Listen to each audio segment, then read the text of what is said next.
ಆರ್ಜಿ ಮಸಾಲ. ಎಂತ ಅಡಿಗೆಯ ರುಚಿಯಾಗೋ ರಹಸ್ಯವು 20 ರೂಪಾಯಿ. ಕಾವೇರಿ ಕೊಳ್ಳದ ರೈತರಿಗೆ ಇದು ಶಾಪವಾಗ್ತಾ ಇದೆ. ಸಿಡಬ್ಲ್ಯೂಆರ್ಸಿ ಶಿಫಾರಸಿಗೆ ಬಿವೈ ವಿಜೇಂದ್ರ ಕೂಡ ಖಂಡಿಸಿದ್ದಾರೆ. ಬಿಜೆಪಿಯಿಂದ ಬೃಹತ್ ಹೋರಾಟಕ್ಕೆ ಕರೆ ಕೂಡ ಕೊಡಲಾಗಿದೆ ಅಂತ ಅವರು ತಿಳಿಸಿದರು. ಜುಲೈ 31ನೇ ತಾರೀಕು ಮಂಡ್ಯ ಜಿಲ್ಲೆಯಲ್ಲಿ ನಾವು ಹೋರಾಟವನ್ನು ಮಾಡ್ತೀವಿ. ಸರ್ಕಾರ ಮತ್ತು ತಮಿಳುನಾಡಿಗೆ ಬಿಸಿ ಮುಟ್ಟಿಸೋದಕ್ಕೆ ನಾವು ಪ್ರಯತ್ನವನ್ನು ಪಡ್ತೀವಿ ಅಂತ ಹೇಳಿದ್ರು.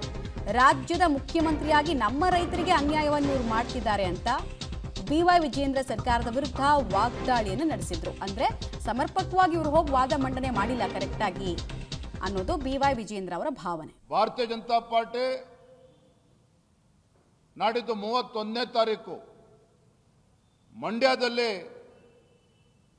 ಈ ಕಾಂಗ್ರೆಸ್ ಸರ್ಕಾರ ರೈತರ ಹಿತರಕ್ಷಣೆಯನ್ನು ಕಾಪಾಡಬೇಕು ಅಂತ ಹೇಳಿ ಮಂಡ್ಯದಲ್ಲಿ 31ನೇ ತಾರೀಕು ಒಂದು ಬೃಹತ್ ಹೋರಾಟಕ್ಕೆ ನಾವು ಕರೆಯನ್ನು ಕೊಡ್ತಾ ಇದ್ದೇವೆ. ಆ ಭಾಗದ ರೈತ ಸಂಘಟನೆಗಳು, ಸಂಘ ಸಂಸ್ಥೆಗಳು ತಾವೆಲ್ಲರೂ ಕೂಡ ಈ ರೈತರ ಹೋರಾಟಕ್ಕೆ, ನಮ್ಮ ಹೋರಾಟಕ್ಕೆ ಬೆಂಬಲವನ್ನು ನೀಡಬೇಕು ಅಂತೇಳಿ ತಮ್ಮ ಮುಖೇನ ನಾನು ವಿನಂತಿಯನ್ನು ಕೂಡ ನಾನು ಮಾಡ್ತಾ ಇದ್ದೇನೆ.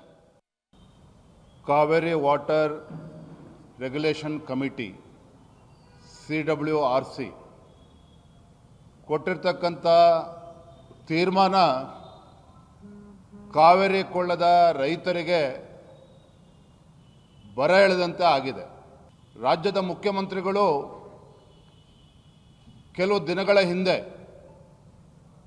ಆ ಭಾಗದ ರೈತರಿಗೆ ಒಂದು ಕರೆಯನ್ನು ಕೊಟ್ಟಿದ್ದರು. ಕಾವೇರಿ ಕೊಳ್ಳದ ರೈತರು ಯಾವುದೇ ಕಾರಣಕ್ಕೂ ಬಿತ್ತನೆಯನ್ನು ಮಾಡಬಾರ್ದು, ಮಳೆಯ ಅಭಾವ ಇದೆ, ಎಚ್ಚರಿಕೆಯಿಂದ ಇರಬೇಕು ಅಂಥೇಳಿ ಮಾನ್ಯ ಮುಖ್ಯಮಂತ್ರಿಗಳು, ಏನು ರಾಜ್ಯದ ಮುಖ್ಯಮಂತ್ರಿಗಳು ರೈತರಿಗೆ ಶಕ್ತಿನ ತುಂಬಬೇಕಾಗಿತ್ತೋ ಸ್ವತಃ ಮುಖ್ಯಮಂತ್ರಿಗಳೇ ರೈತರ ಆತ್ಮಸ್ಥೈರ್ಯವನ್ನು ಕುಗ್ಗಿಸುವಂಥ ಕೆಲಸ ಮಾಡಿದರು. ಅಷ್ಟೇ ಅಲ್ಲ, ಕದ್ದು ಮುಚ್ಚಿ ರಾತ್ರೋರಾತ್ರಿ ತಮಿಳುನಾಡಿನ ಮುಖ್ಯಮಂತ್ರಿಗಳಿಗೆ ಖುಷಿಪಡಿಸಬೇಕು ಅಂತ ಹೇಳಿ ನಮ್ಮ ರಾಜ್ಯದ ರೈತರಿಗೆ, ಕಾವೇರಿ ಕೊಳ್ಳದ ರೈತರಿಗೆ ಅನ್ಯಾಯ ಮಾಡಿ ರಾತ್ರೋರಾತ್ರಿ ನೀರು ಬಿಡುವಂಥ ಕೆಲಸ ಮಾಡಿದ್ರಲ್ಲ ಮಾನ್ಯ ಮುಖ್ಯಮಂತ್ರಿಗಳೇ. ತಮಗೆ ಗೊತ್ತಿರಲಿಲ್ವಾ ಭೀಕರ ಬರಗಾಲವನ್ನು ಎದುರಿಸ್ತಾ ಇದ್ದೇವೆ, ನಾಳೆ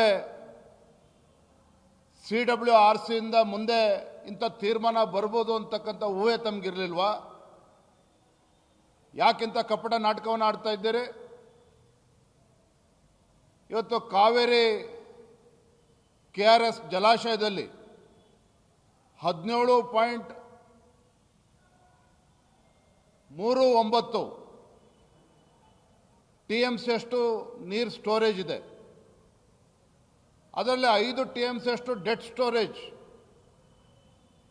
ಇನ್ನು ಬಾಕಿ ಉಳಿದಿರ್ತಕ್ಕಂಥದ್ದು 13-14 TMC ಮಾತ್ರ. ಈಗ ನಿನ್ನೆ ಬಂದಿರತಕ್ಕಂಥ ತೀರ್ಪಿನ ಮುಖ್ಯ ಪ್ರಕಾರ ನೀವು ದಿನನಿತ್ಯ ಮತ್ತೆ ತಮಿಳುನಾಡಿಗೆ ನೀರನ್ನು ಹರಿಬಿಡೋದಕ್ಕೆ ಶುರು ಮಾಡಿದರೆ ಕಾವೇರಿ ಕೊಳ್ಳದ ರೈತರ ಪರಿಸ್ಥಿತಿ ಏನಾಗ್ತದೆ? ಯಾಕೆ ಇವತ್ತು ಮುಖ್ಯಮಂತ್ರಿಗಳು ಆ ಭಾಗದ ರೈತರ ಜೀವನ ಜೊತೆ ಚೆಲ್ಲಾಟ ಆಡ್ತಾ ಇದ್ದೀರಾ? ಯಾಕೆಂತ ಕಪಟ ನಾಟಕವನ್ನು ಆಡ್ತಾ ಇದ್ದೀರಾ ನೀವು? ಮಾನ್ಯ ಮುಖ್ಯಮಂತ್ರಿಗಳಿಗೆ ನಾವು ಇವತ್ತು ಆಗ್ರಹ ಪಡಿಸ್ತಾ ಇದ್ದೇನೆ, ರೈತರ ಜೀವನ ಜೊತೆ ಚೆಲ್ಲಾಟ ಆಡೋದನ್ನು ಬಿಟ್ಟು CWRCಗೆ ಮರುಪರಿಶೀಲನಾ ಅರ್ಜಿಯನ್ನು ತತ್ಕ್ಷಣ ಹಾಕಬೇಕು. ಸರಿಯಾದ ರೀತಿಯಲ್ಲಿ ವಾದ ಮಂಡನೆ ಮಾಡಬೇಕು. ತೀವ್ರ ಬರಗಾಲ, ಯಾವ ರೀತಿ ರೈತರು ಸಂಕಷ್ಟದಲ್ಲಿದ್ದಾರೆ ಅದನ್ನು ಮನವರಿಕೆ ಮಾಡುವಂಥ ಕೆಲಸ ಕರ್ತವ್ಯ ರಾಜ್ಯ ಸರ್ಕಾರದ್ದು.